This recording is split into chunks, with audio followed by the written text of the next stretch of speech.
I have a gift for critical thinking. And my own experience on the streets in South Central Los Angeles as a cop, there were quick decisions, sometimes decisions which changed people's lives or could end people's lives. And it gave me an ability to respond and think, to separate the ice cream from the bullshit. Probably one of the biggest impediments I removed to critical thinking was I stopped taking mainstream media seriously a long time ago. All right. But we were talking about human ingenuity.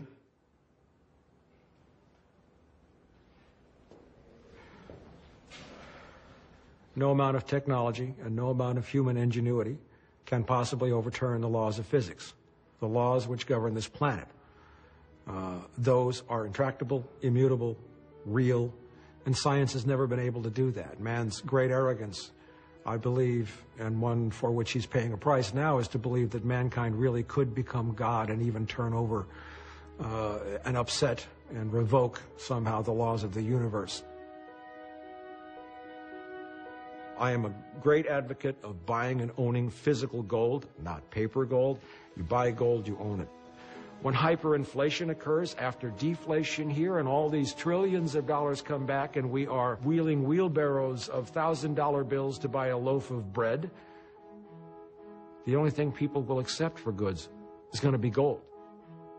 Do whatever you can to re-insulate your house if you need to. If you have a house, if you have soil, you immediately get it off petrochemicals and start learning how to restore it. What I do in the yard where I'm renting, I'm mixing barbecue and wood ash, and then I go out and pee on everything, because then you get the root elements of ammonium nitrate that starts to bring the soil back. If you are dependent upon a cell phone, get a landline. All of the telecommunications companies that operate the satellites, the cell towers, the fiber optic cables, and all this stuff that makes your wonderful cell phone work are cutting back on maintenance as the stock market collapses, and we're going to see failures in cell phone service. A landline is a redundancy that can help you. Get books on first aid and holistic medicine.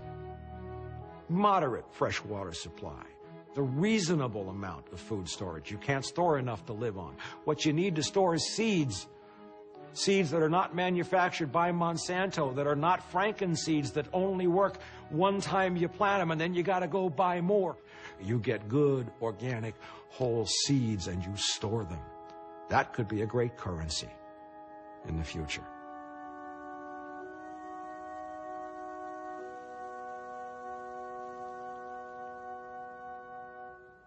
Unlike the Great Depression, this is a vastly different scenario. We do not have infinite resources left to be tapped. We don't have lots of land. We're at peak everything, all the commodities, everything else.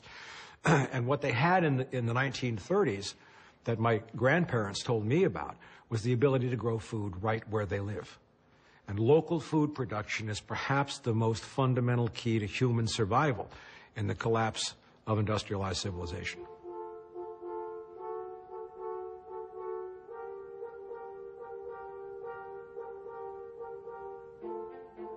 We've had examples of what happens when oil disappears and how civilizations respond and what works and what doesn't.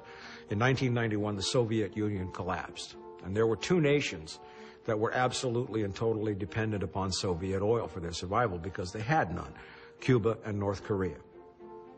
And what they did in response to that was completely opposite, and the proof, as they say, was in the pudding. North Korea was a rigid, hierarchical, top-down, Soviet-style bureaucratic regime where everything came from the central government, they managed everything, and North Korea starved. I mean, it was, in human terms, the suffering was amazing. All of a sudden, there's no oil, there's no natural gas, there's no fertilizer, cars don't run, trains don't run. You get to a point where you can run trains on some day and generate electricity on others, but you can't do both at the same time. But the Cuban government reverted to one of the purest forms of capitalism. It said, everybody start restoring the soil and grow food. You will grow food where you live.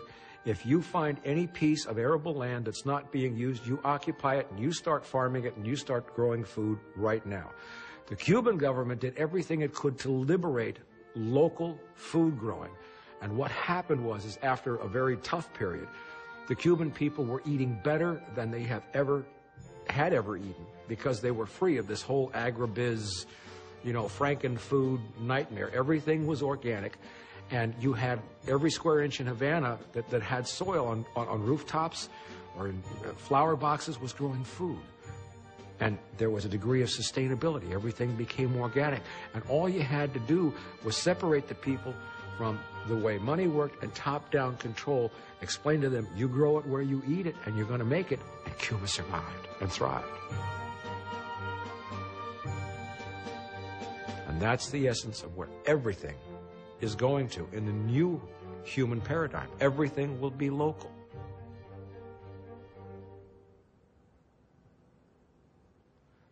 Jack London was one of my favorite writers and wrote about animals a lot. One thing you know about animals is that they all want to go home when they know that they're going to face death. They don't want to be in their tribe or their pack or whatever it is. They want to be on familiar ground. It's a natural animal instinct.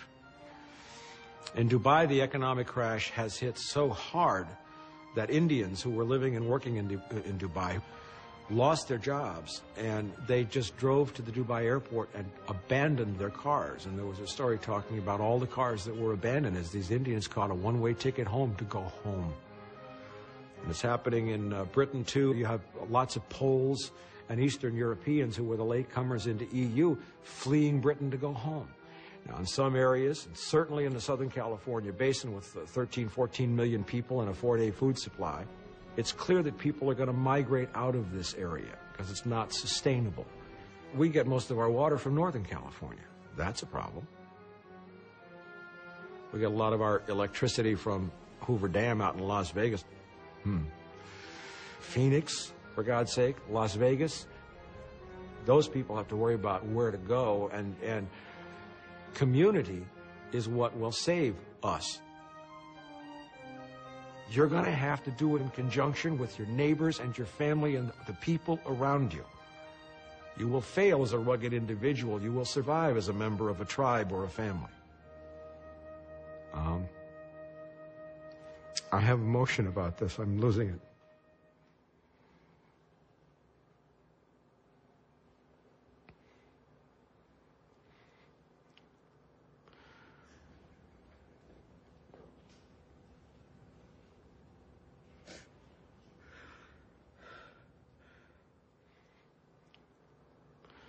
We have waited for so long for somebody to listen to us.